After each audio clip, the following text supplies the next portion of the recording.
जे driver निशाशक्त अवस्था अच्छी गाड़ी अब स्टार्ट हम ताले मैं दुर्घटना मत पारे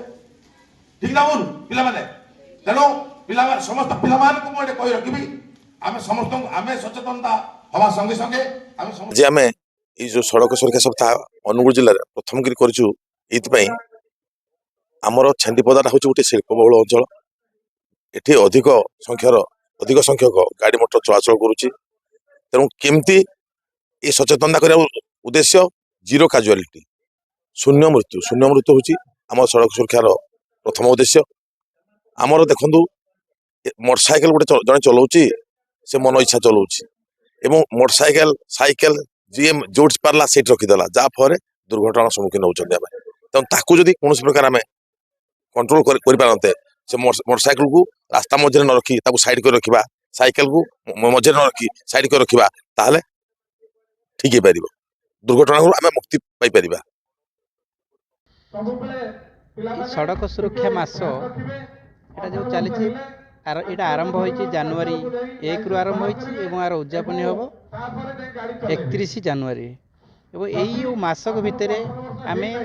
प्राय साधारणतः आम फोकस करुचु जीरो काजुआलिटी उपर एक द्वितीय केमती जिते आम अवेयरनेस करूँ अवेयरनेस मध्यम जमी आमर दुर्घटनाटा केते ह्रास घटो ह्रास पाइब सहीटा आमर मुख्य लक्ष्य एवं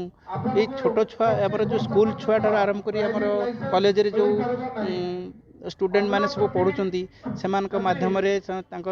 क्विज कंपटीशन अच्छी एसे डिबेट सब रखीचु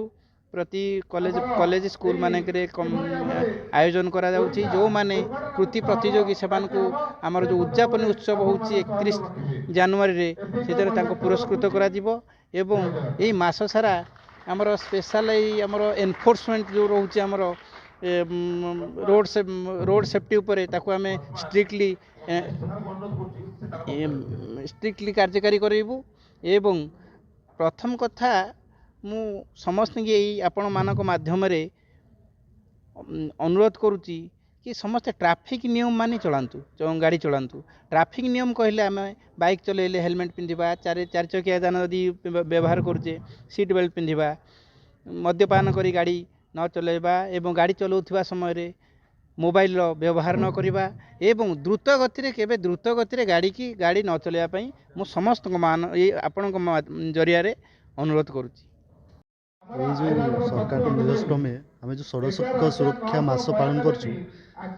या द्वारा आम लोक सचेतन करने चाहूँ जे सड़क सुरक्षार जो नियम सब रही से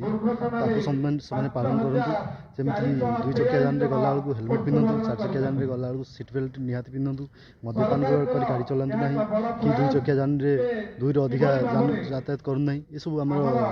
प्रयास रही आम सब चेष्टा करूँ जीरो काजुआलिटी जीरो फैटालिटी कहीं प्रति वर्ष आम अनुगुल जिले में 20 रू